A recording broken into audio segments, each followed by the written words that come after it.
ನಾನೊಬ್ಬ MP ಅಂತ ಹೇಳಿ ಕೆಲಸ ಮಾಡ್ತಾ ಇಲ್ಲ, ನಾನೊಬ್ಬ ನಿಮ್ಮ ಅಣ್ತಮ್ಮ ಅಂತ ಹೇಳಿ ಕೆಲಸ ಮಾಡ್ತಾ ಇಲ್ಲ. ನಿಮ್ಮ ಸ್ನೇಹಿತ, ನಿಮ್ಮ ಮನೆಯ ಮಗ ಅಂತ ಹೇಳಿ ಈ ಭಾಗದ ಅಭಿವೃದ್ಧಿಯನ್ನ ನಾನು ಮಾಡ್ತಾ ಇದ್ದೇನೆ.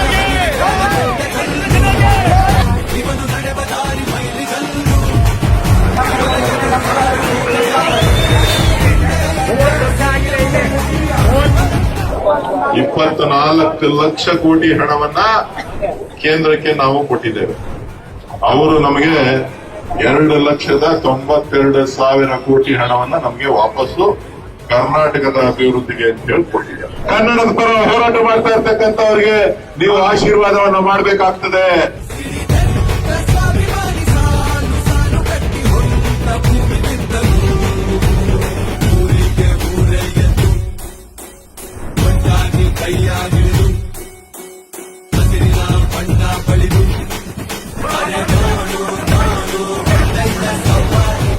ದೇಶದಲ್ಲೂ ಸಿಗ್ತಾ ಇಲ್ಲ ನಮ್ಮ ಕನ್ನಡಿಗರಿಗೆ, ನಮ್ಮ ಕರ್ನಾಟಕದಲ್ಲಿ ವಾಸ ಮಾಡ್ತಾ ಇರ್ತಕ್ಕಂಥವ್ರಿಗೆ ಅನ್ಯಾಯ ಆಗೋದನ್ನ ನಾನು ಬಿಡ್ಲಿಕ್ಕೆ ಸಾಧ್ಯ ಇಲ್ಲ. ಅವರ ಪರವಾಗಿ ಧ್ವನಿಯಾಗಿ ನಾನು ಕೆಲಸ ಮಾಡ್ತೀನಿ ಅಂತಕ್ಕಂಥ